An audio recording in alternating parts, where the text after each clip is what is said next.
Orient bell tiles studio से आप देख रहे हैं एबीपी न्यूज। नमस्कार, एबीपी न्यूज पर हाजिर हूं मैं रोमाना इसार खान। सुबह के 10 बज रहे हैं, वक्त हो गया है आगे का एजेंडा का। और आगे का एजेंडा में शुरुआत बिहार से करने जा रहे हैं। बिहार जहां हर तरफ चुनाव की ही बात है।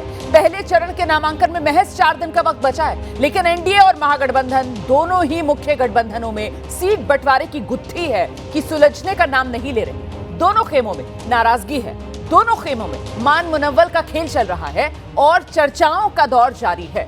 एनडीए में सीटों का बंटवारा हुआ था, लेकिन अब मांझी और कुशवाहा के बाद खुद मुख्यमंत्री नीतीश कुमार नाराज हैं। इसी ने सीटों पर मची खींचतान को और ज्यादा एनडीए के भीतर बढ़ा दिया है। नीतीश ने नाराजगी जाहिर करते हुए बीजेपी के पाले में गेंद डाल दी है। वहीं बीजेपी नया फॉर्मूला लाने की अब तैयारी कर रही है। उधर महागठबंधन में सब के सब अपनी जिद पर अड़े हैं। ना तो तेजस्वी अपनी सीटें कम करने को तैयार और ना ही कांग्रेस पीछे हटना चाहती है। मुकेश सहनी से लेकर लेफ्ट तक सब अपनी अपनी सीटों की दावेदारी पर अड़े हुए हैं और इसीलिए हल हो नहीं पा रहा। तो बिहार चुनाव पर एनडीए खेमे से जो सबसे बड़ी खबर सामने निकल कर आ रही है, सीटों के बंटवारे से खुद नीतीश कुमार नाराज हैं। सूत्रों के हवाले से यह बड़ी खबर, जेडीयू और बीजेपी जिस तरीके से बराबरी का फॉर्मूला लाया गया और वो बड़ा छोटा भाई उस सिलसिले को खत्म करते हुए जेडीयू और बीजेपी दोनों को 101 सीट का फॉर्मूला दे दिया गया, इसी से नाराज हैं नीतीश कुमार। सूत्रों के हवाले से बड़ी खबर, हमेशा की तरह बड़े भाई की भूमिका चाहते हैं नीतीश कुमार। जेडीयू की सीटें चिराग पासवान को मिलने से भी नीतीश कुमार में नाराजगी है। सूत्र बता रहे हैं कल प्रेस कॉन्फ्रेंस चलने के बाद अब बीजेपी और जेडीयू में फिर से चर्चाएं चल रही हैं। कल रात संजय झा के आवास पर बीजेपी और जेडीयू की बैठक हुई। 9 सीटों के बंटवारे से बहुत ज्यादा असंतुष्ट हैं खासतौर से नीतीश कुमार। नीतीश ने इन 9 सीटों पर दोबारा से विचार करने को कहा है। चिराग के हिस्से में आई सोनबरसा सीट पर जेडीयू ने अपना दावा ठोका हुआ है। नीतीश ने सोनबरसा से मंत्री रत्नेश सदा को पार्टी सिंबल भी दे दिया है, सूत्र ये बता रहे हैं। और किसी भी सूरत में चिराग को सिटिंग सीट नहीं देगी जेडीयू। सूत्रों के हवाले से ये बड़ी खबर, सीटों के विवाद को सुलझाने अब बिहार जा सकते हैं खुद अमित शाह। सूत्रों की माने तो नीतीश कुमार ने पहले ही जेडीयू के लिए 103 सीटें फाइनल की थी, लेकिन एनडीए में बंटवारे के दौरान पार्टी को सिर्फ 101 सीट मिली, 2 सीट कम। इससे भी 9 सीटें ऐसी हैं जिन्हें मुख्यमंत्री ने स्वीकार करने से इनकार कर दिया है। बताया जाता है इनमें से ज्यादातर सीटें चिराग पासवान के खाते में गई हैं, जिससे नीतीश कुमार नाराज हो गए हैं। और यही वजह कि चिराग के हिस्से में गई सोनबरसा सीट से नीतीश ने जेडीयू विधायक और मंत्री रत्नेश सदा को दोबारा टिकट दे दिया है, जबकि इस सीट को पहले एनडीए की साझा लिस्ट में लोक जनशक्ति पार्टी रामविलास के खाते में बता दिया गया था। लेकिन अब नीतीश कुमार ने सोमवार को खुद रत्नेश सदा को पार्टी सिंबल देकर यह साफ संदेश दिया कि जेडीयू अपने निर्णयों पर अडिग है। आज रत्नेश सदा नामांकन भी दाखिल करने जा रहे हैं। तो कहां तो कल तक यह कहा जा रहा था कि एनडीए में लीजिए बाजी मार ली गई है और सीट बंटवारे का फॉर्मूला जिस पर मुहर लग गई है, लेकिन जैसे ही ये फॉर्मूला सामने आया उसके बाद ये रार बढ़ती चली गई और रार ऐसी बढ़ी कि अब सूत्र बता रहे हैं कि खुद नाराज नीतीश कुमार हो गए हैं। सीधे आपको लेकर चलेंगे, आप देख रहे हैं पटना से हमारे साथ हमारे सहयोगी शशांक इस वक्त मौजूद हैं। शशांक, मेरी आवाज मिल रही है आपको? शशांक, आपको मेरी आवाज मिल रही है? जी जी जी शशांक, ये कहां तो कल तक सीट बंटवारे का फॉर्मूला एनडीए ने मारी बाजी, इस तरीके की बातों को लेकर चर्चाएं की जा रही थी सियासी गलियारों में, लेकिन अब तो ये एक तरीके से रार है जो खुलकर एनडीए में सामने आ गई है और खुद नाराजगी नीतीश कुमार की।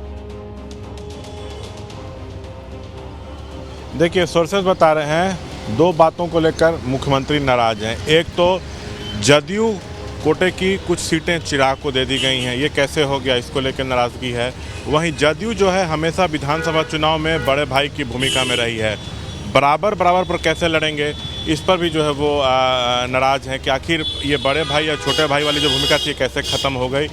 अब रात में संजय झा के आवास पर बीजेपी नेताओं ने बैठक की है, लेकिन बैठक जो है बेनतीजा रहा है। अब देखिए, ये जदयू ने तय कर लिया है कि अपनी एक भी सिटिंग सीट चिराग को नहीं देनी है, वो वापस लेनी है। अब वापस नहीं देंगे तो हम वहाँ पर कैंडिडेट देंगे, ये जदयू में निर्णय हो चुका है। अब आप देखिए, राजगीर जदयू की सिटिंग सीट है, चिराग के खाते में चली गई है। उसके अलावा सोनबरसा सीट भी चली गई थी, लेकिन यहाँ पर मंत्री रत्नेश सदा को जदयू ने सिंबल दे दिया।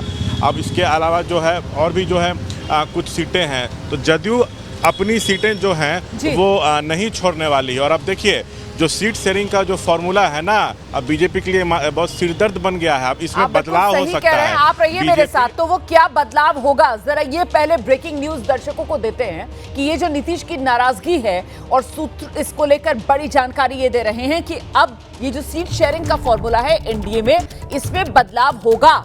एनडीए में फिर से सीटों का बंटवारा होगा। सूत्रों के हवाले से ये बड़ी खबर है। जेडीयू को फिर से बड़े भाई की भूमिका दी जाएगी। मांझी और कुशवाहा को भी एक एक सीट बढ़ाई जा सकती है।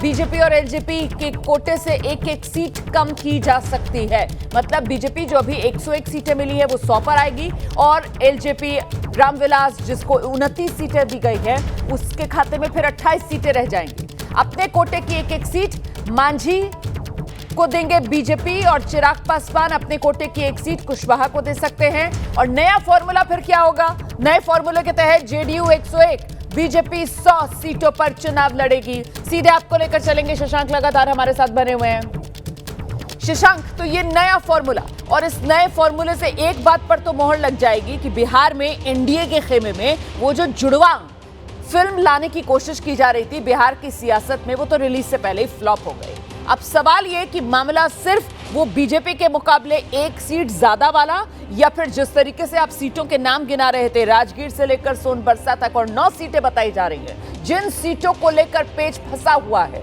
जिनको लेकर नीतीश कुमार ने मन बना लिया है कि ये सीटें तो कतई किसी सहयोगी के खाते में नहीं जाने देंगे। शशांक,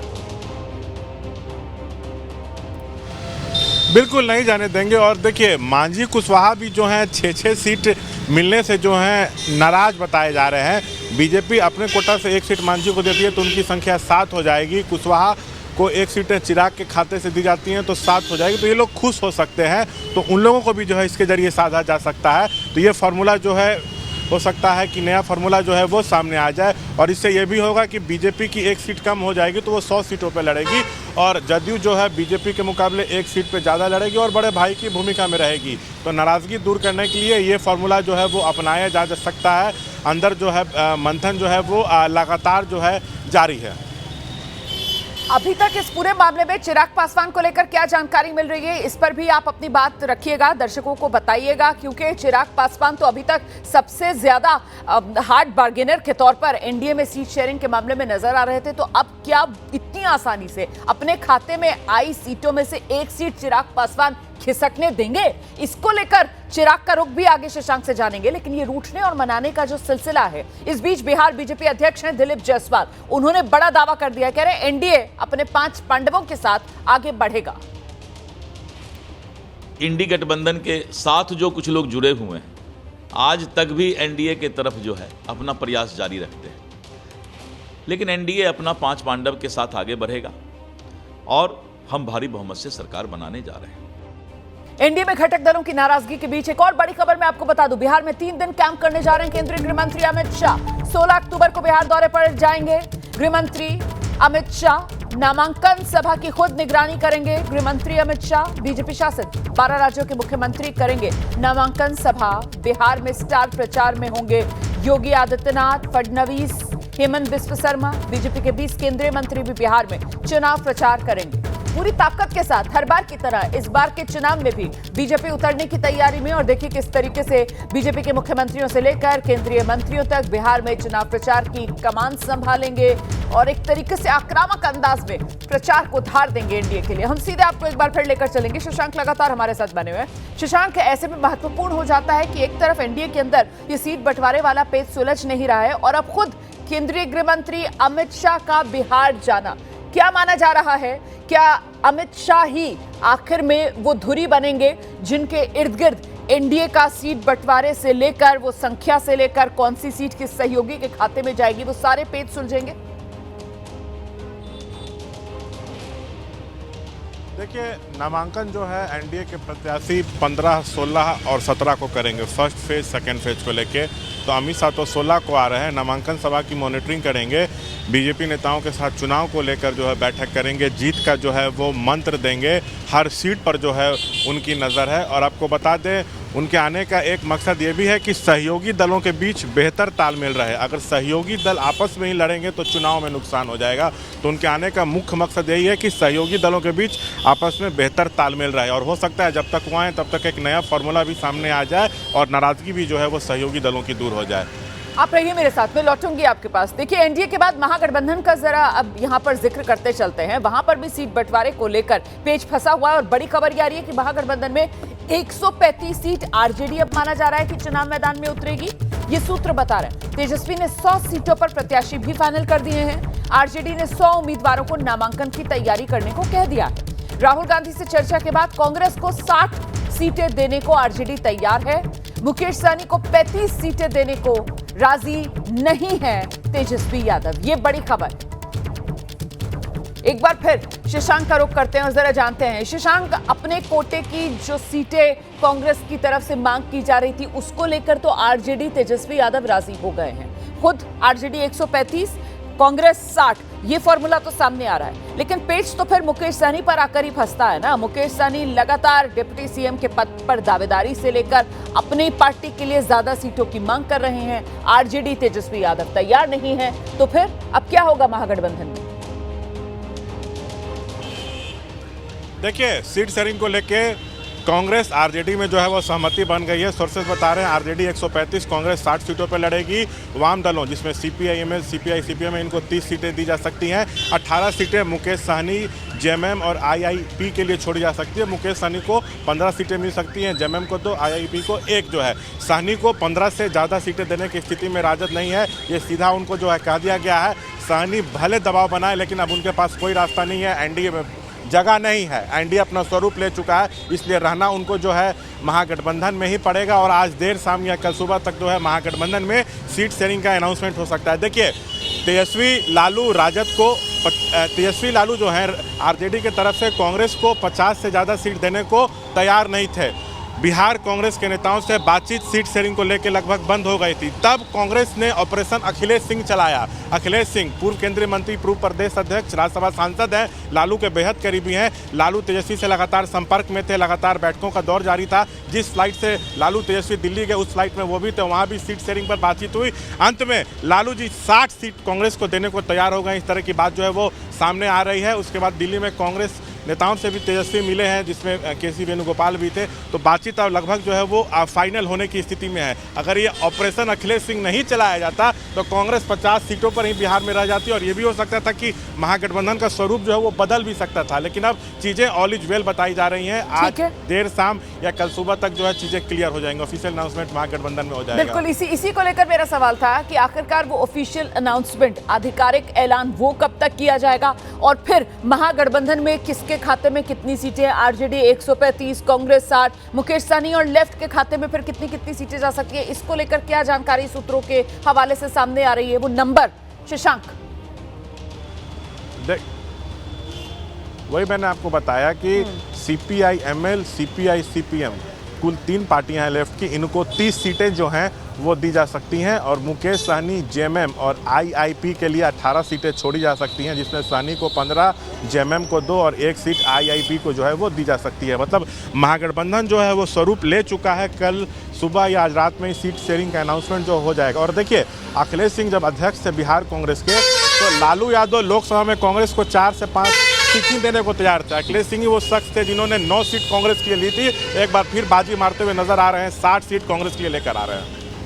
तो क्या ये 15 सीटों के साथ मुकेश सहनी जो बार बार खुद डिप्टी सीएम पद पर दावेदारी ठोक रहे हैं, उसको लेकर भी किसी तरीके का आश्वासन उनको दिया जा रहा है क्या? इसको लेकर कोई सुगबुगाहट शशांक? नहीं, कोई इस पर बातचीत नहीं हुई। आपको रहना है तो रहिए, अब स्थिति ये है क्योंकि तेजस्वी भी देख रहे हैं कि एनडीए में जा नहीं पाएंगे, वहाँ पे जगह है नहीं। वहाँ तो ऑलरेडी सीटों को लेकर मारामारी हो रही है, फॉर्मूले पे जंग छिड़ा हुआ है, वहाँ जगह नहीं है, रहना इनको पड़ेगा।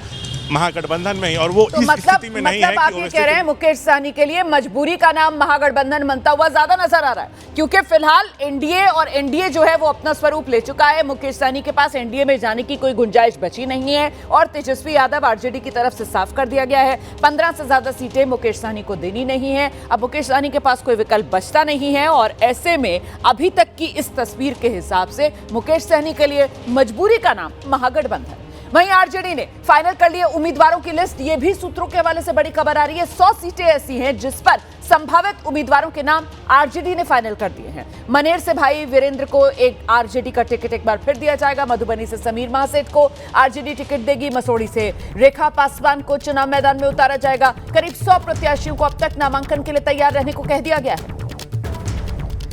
राष्ट्रीय जनता दल के संभावित प्रत्याशी सीट वाइज वो भी आपको विस्तार से हम दिखा रहे हैं। मनेर भाई वीरेंद्र, परबत्ता से संजीव सिंह साहेबपुर कमाल, ललन यादव, हथवार राजेश कुशवाहा, मटिहानी बोगो सिंह, संदेश दीपू रणावत, मधुबनी समीर महासेठ, अस्थावार रवि रंजन, गढ़वा विनय यादव, नवीन नगर डब्लू सिंह, जहानाबाद सदयू यादव, लालगंज शिवानी शुक्ला, मढ़ोरा संगीता, सोनपुर रामदुष प्रसाद, परसा छोटेलाल राय, गरखा सुरेंद्र राम। हम एक बार फिर से जरा जल्दी से रुक करेंगे। हमारे साथ शशांक लगातार बने हुए हैं। शशांक, कुल मिलाकर वो सीटें जिस पर दावेदारी और मजबूती वाली पकड़ आरजेडी की रही है, तो ये अभी तक जो 100 उम्मीदवार सूत्रों के हवाले से जिनको कह दिया गया है तैयारी रखिए, आप ही यहां से कैंडिडेट होंगे, तो कुल मिलाकर ये वही एक रिपीटिशन वाला फॉर्मूला है जो आरजेडी ने अपनाया है। शशांक, देखिए, करीब 1.5 दर्जन सिटिंग विधायकों का टिकट कट भी रहा है। इसमें से कुछ ऐसे हैं जो बागी हो गए थे। नीतीश जब आए थे महागठबंधन छोड़ एनडीए में, तो ये लोग एनडीए के संपर्क में थे फ्लोर टेस्ट के दौरान। वहीं कुछ प्रत्याशियों को बढ़ती उम्र के कारण जो है टिकट काटा जा रहा है, कुछ का जनता विरोध क्षेत्र में कर रही है, तो करीब 1.5 दर्जन सिटिंग विधायकों का टिकट जो है वो काटा भी जा रहा है। बहुत शुक्रिया आपका इस तमाम जानकारी के लिए शशांक। हम आगे बढ़ते हैं, अगली खबर का रुख करते हैं। बिहार महागठबंधन में सीटों को लेकर तकरार के बीच विकासशील इंसान पार्टी के अध्यक्ष हैं मुकेश सहनी। एबीपी न्यूज से खास बातचीत की है। दावा कर रहे हैं कि आज सीट बंटवारे को लेकर तस्वीर साफ होगी, क्योंकि अगर सरकार बनानी है सभी को त्याग करना होगा, फिर चाहे सीटों के नंबर घटाने की बात ही क्यों ना हो। और साथ ही उन्होंने दावा किया महागठबंधन की सरकार बनने के बाद वो डिप्टी सीएम बनेंगे। ये दावा वो खुद लगातार कर रहे हैं, कोई और गठबंधन में साथी उनके इस दावे को लेकर पुष्टि नहीं कर रहा।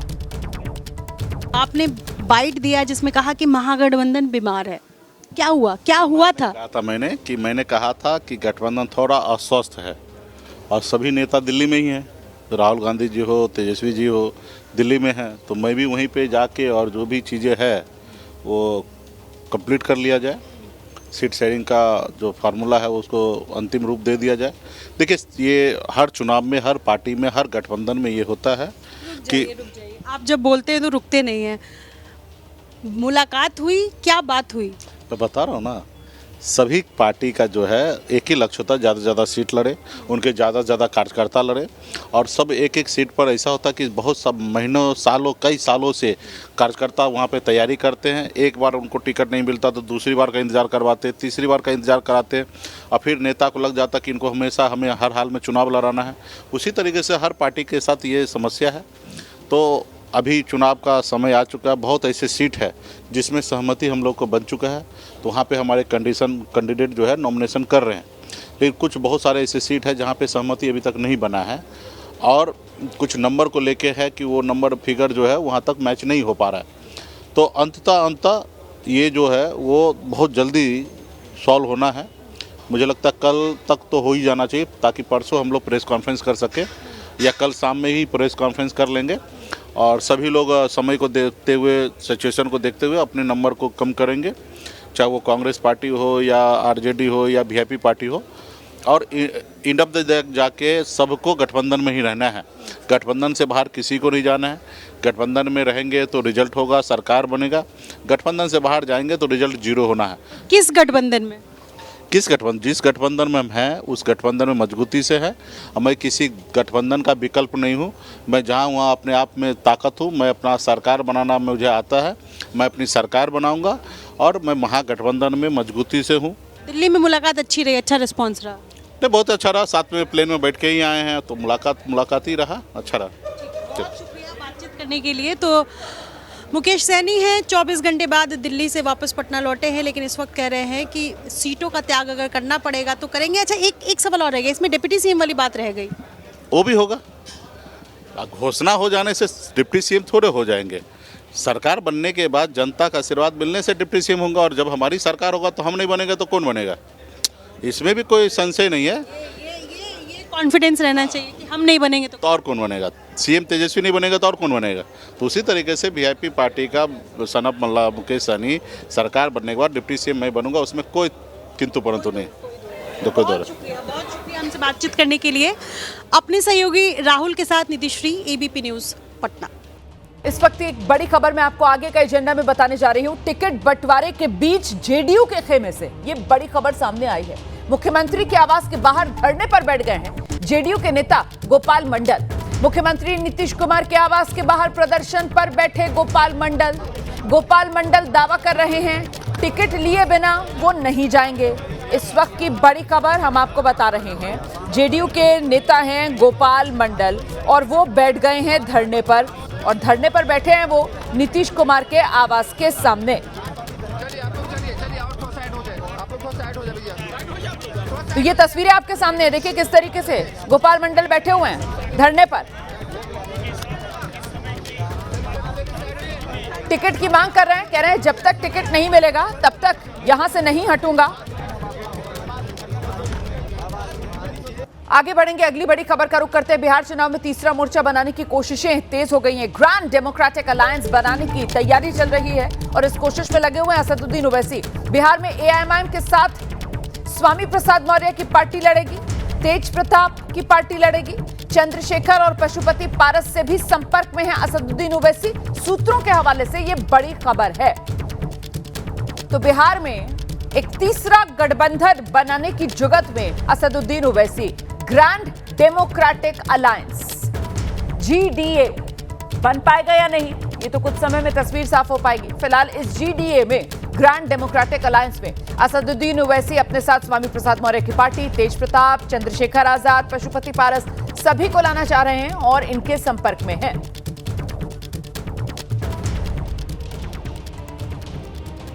आगे बढ़ रहे हैं, आगे के एजेंडा में अब अगली खबर का रुख करते हैं। बात हरियाणा में आईपीएस पूरन कुमार के सुसाइड केस की। इसी को लेकर एक बड़ी खबर यह है कि चंडीगढ़ पुलिस ने आईपीएस पूरन कुमार की पत्नी को नोटिस भेजा है। चंडीगढ़ पुलिस ने आईपीएस पूरन कुमार का लैपटॉप मांगा है। पुलिस को लैपटॉप में अहम सबूत होने की आशंका है। आईपीएस पूरन की पत्नी ने अब तक लैपटॉप पुलिस को नहीं सौंपा, ये जानकारी भी पुलिस की तरफ से साझा की गई है। हालांकि आईपीएस पूरन कुमार की पत्नी अमनीत खुद एक आईएएस हैं। उन्होंने पुलिस को जो भी शिकायत सौंपी थी उस पे उन्होंने साफ साफ लिखा था कि लैपटॉप पुलिस को सौंप दिया है, लेकिन पुलिस के मुताबिक लैपटॉप अब तक नहीं दिया गया है। चंडीगढ़ पुलिस के मुताबिक आईपीएस वाई पूरन कुमार का लैपटॉप उनकी मौत से जुड़ा सबसे बड़ा सबूत हो सकता है। चंडीगढ़ पुलिस लैपटॉप को सीएफएसएल लैब में भेजकर आईपीएस पूरन कुमार के सुसाइड नोट की प्रामाणिकता की जांच भी कराना चाहती है, ताकि ये साफ हो सके कि सुसाइड नोट आईपीएस पूरन कुमार ने खुद अपने ही लैपटॉप से लिखा था या नहीं। दरअसल ये वही लैपटॉप है जिसमें आईपीएस पूरन कुमार का सुसाइड नोट था। लैपटॉप के जरिए ये भी जानना चाहती है पुलिस कि पूरन कुमार ने आत्महत्या करने से पहले कितने लोगों को सुसाइड नोट मेल किया, और जिनको सुसाइड मेल किया था नोट, ये उन लोगों को किस समय सुसाइड नोट मेल किया। इसके साथ ही पुलिस ये भी जानना चाहती है कि जिन लोगों को आईपीएस पूरन कुमार ने सुसाइड नोट मेल किया, उन लोगों ने सुसाइड नोट का मेल रिसीव होने के कितनी देर बाद उसे देखा।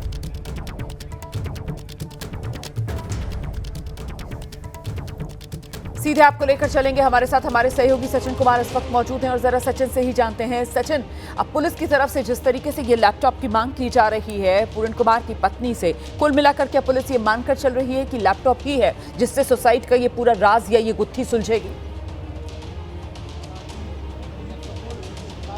जी देखिए, इसमें दो बातें हैं। एक तो सुसाइड नोट की एक हार्ड कॉपी जो है वो मिली थी चंडीगढ़ पुलिस को, और साथ ही साथ लैपटॉप जो था, लैपटॉप में एक सॉफ्ट कॉपी जो है वो सुसाइड नोट की थी। तो आईपीएस अमनीत कुमार ने जो शिकायत चंडीगढ़ पुलिस को दी थी, जिसके बेसिस पे एफआईआर भी हुई है, तो उसमें उन्होंने लिखा था कि उन्होंने वो लैपटॉप जो है वो हैंडओवर कर दिया है चंडीगढ़ पुलिस को।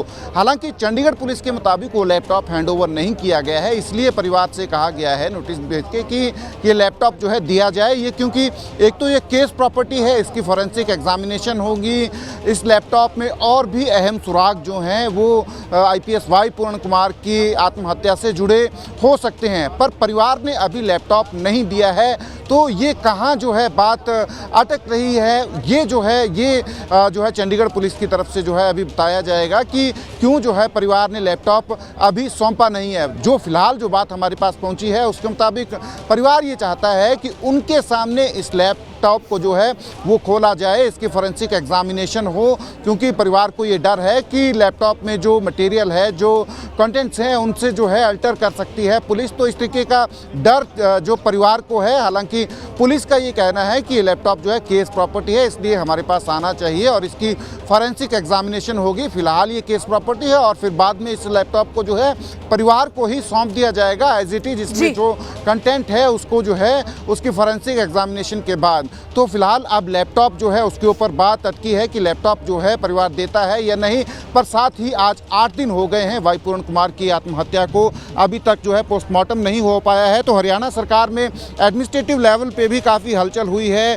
DGP शत्रुजीत कपूर जो हैं उनको छुट्टी पे भेज दिया गया है, उनकी जगह OP सिंह जो हैं उनको एडिशनल चार्ज जो है बतौर डायरेक्टर जनरल ऑफ पुलिस जो है वो हरियाणा का दिया गया है, जब तक शत्रुजीत कपूर जो है छुट्टी पे रहेंगे। तो अब देखना यह है कि परिवार जो है पोस्टमार्टम के लिए अपनी सहमति देता है या नहीं। जो हरियाणा सरकार बिल्कुल आप रहिए मेरे साथ में लौटूंगी आपके पास। ये बड़ी बात है, देखिए 8 दिन और अभी तक पोस्टमार्टम तक नहीं हुआ है और ऐसे में IPS पूर्ण आत्महत्या मामले में सियासत भी जारी है। अब से कुछ ही देर बाद IPS पूर्ण के परिवार से मुलाकात करने के लिए राहुल गांधी पहुंचने वाले हैं। दिल्ली से रवाना हो चुके हैं राहुल गांधी, कुछ ही देर में चंडीगढ़ पहुंच जाएंगे। IPS पूर्ण की IAS पत्नी अवनीत से राहुल गांधी मुलाकात करेंगे। तो ये उस समय की तस्वीरें हैं जब राहुल गांधी दिल्ली से अपने आवास से निकले हैं चंडीगढ़ के लिए और चंडीगढ़ जाकर राहुल गांधी IPS पूर्ण के परिवार से मुलाकात करेंगे, उसकी पत्नी से मुलाकात करेंगे। कई तरीके के सवालों में घिरे हुआ है पूरा का पूरा हरियाणा का प्रशासन और परिवार की तरफ से कई आरोप लगाए जा रहे हैं। इसी के चलते अब तक परिवार की तरफ से पोस्टमार्टम की इजाजत भी नहीं दी गई है। एक और जहां कांग्रेस सांसद और लोकसभा के नेता विपक्ष राहुल गांधी IPS पूर्ण के परिवार से मिलने के लिए चंडीगढ़ पहुंच रहे हैं, वहीं दूसरी ओर केंद्रीय मंत्री चिराग पासवान भी चंडीगढ़ जाएंगे। आज IPS पूर्ण के परिवार से मुलाकात करेंगे चिराग पासवान। इस बीच एक बड़ा एक्शन भी हुआ है और वो ये हुआ है कि जो आरोपों के कटघरे में है DGP शत्रुजीत कपूर, उन्हें छुट्टी पर भेज दिया गया है।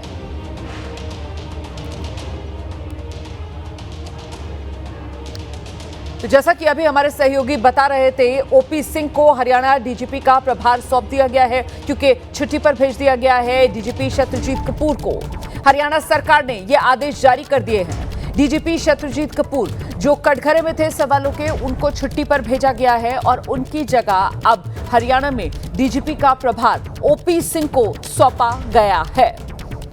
ये इस वक्त की बड़ी खबर है जो हम आपको बता रहे हैं। DGP शत्रुजीत कपूर को छुट्टी पर भेज दिया गया है, OP सिंह को हरियाणा DGP का प्रभार सौंपा गया है। और इस सब के बीच सियासत जो जारी है, राहुल गांधी अब से कुछ देर बाद चंडीगढ़ पहुंचने वाले हैं। वो IPS पूर्ण कुमार के परिवार से मुलाकात करेंगे और उसके बाद केंद्रीय मंत्री चिराग पासवान का भी आज चंडीगढ़ दौरा है, वो भी IPS पूर्ण कुमार के परिवार से मुलाकात करेंगे।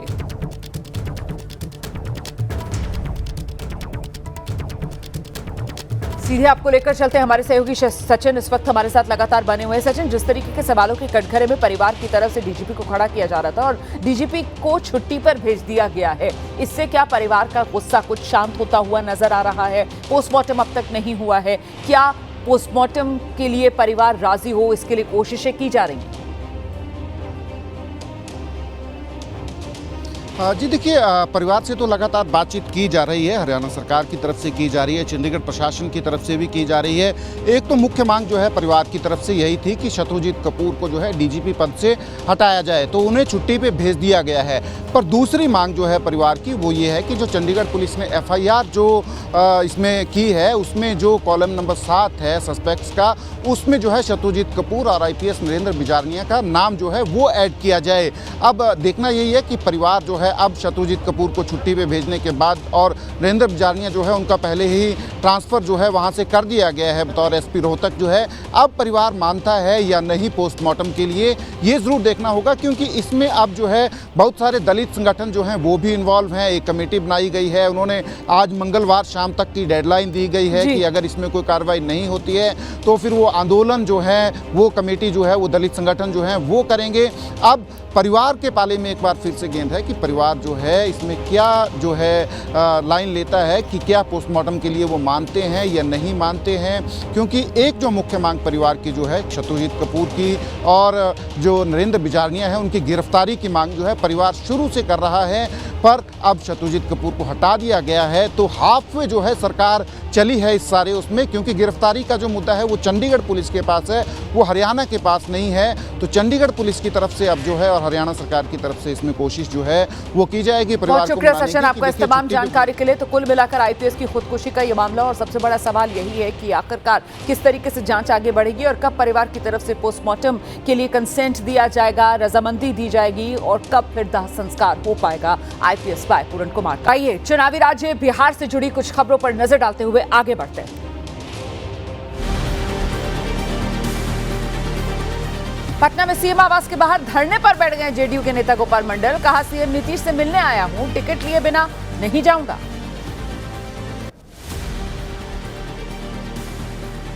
सीटों की खींचतान के बीच आरजेडी प्रवक्ता मृत्युंजय तिवारी का बड़ा बयान। कहा बिहार की राजनीति में बड़ा होने वाला है, तेजस्वी की एक गुगली में साफ हो जाएगा बीजेपी का कुनबा।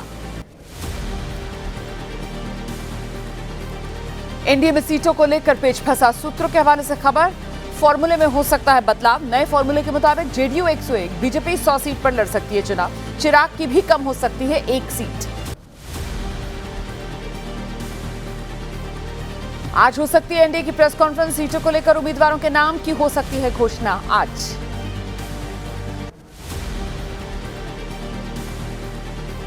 महागठबंधन में सीट शेयरिंग को लेकर आज हो सकता है फैसला, सूत्रों के हवाले से खबर। आरजेडी 135, कांग्रेस 60 सीटों पर लड़ सकती है चुनाव। आरजेडी नेता तेजस्वी यादव राघोपुर सीट से नामांकन करेंगे दाखिल। कल सुबह 11 बजे होगा तेजस्वी का नामांकन। तेजस्वी कर सकते हैं शक्ति प्रदर्शन, समर्थकों की भारी भीड़ पहुंचने की संभावना है। बिहार चुनाव को लेकर आज होगी कांग्रेस की केंद्रीय चुनाव समिति की बैठक। मीटिंग में उम्मीदवारों के नाम पर मोहर लगेगी। आज जारी हो सकती है पहली लिस्ट। आरजेडी के 2 विधायक जेडीयू में शामिल हो गए हैं। परसा से विधायक छोटेलाल राय, नवादा से विधायक विभा देवी ने जेडीयू की सदस्यता ली। राजौली से आरजेडी विधायक प्रकाश वीर आज जेडीयू में होंगे शामिल। जनसुराज पार्टी से डॉक्टर गोविंद कुमार को टिकट न मिलने से समर्थक नाराज हो गए। समर्थकों ने पार्टी कार्यालय में तोड़फोड़ की है। बिहार में तीसरे मोर्चे को लेकर हलचल तेज, सूत्रों के हवाले से खबर। तेज प्रताप की जनशक्ति जनता पार्टी, चंद्रशेखर की आजाद समाज पार्टी, पशुपति पारस और ओवैसी की पार्टी मिलकर लड़ सकते हैं चुनाव।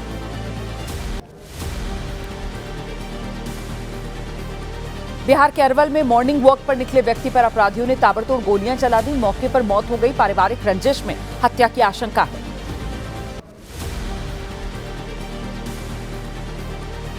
बिहार के नवादा में जमीन के विवाद में बेल्ट से युवक की पिटाई की गई। मारपीट का वीडियो सोशल मीडिया पर वायरल। उत्तर प्रदेश के गाजियाबाद में एक सनसनीखेज वारदात हुई है। यहां पति ने गैंगस्टर पत्नी की गोली मारकर हत्या कर दी। 11 साल की बच्ची के सामने अपनी ही पत्नी को मार डाला। पत्नी की हत्या के बाद मौके से फरार हो गया आरोपी पति।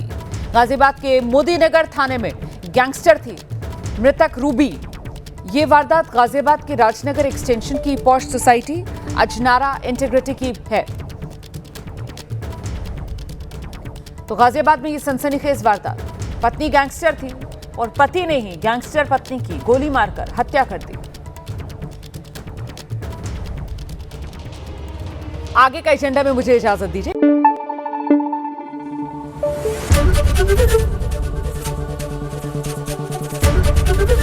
एबीपी न्यूज आपको रखे आगे।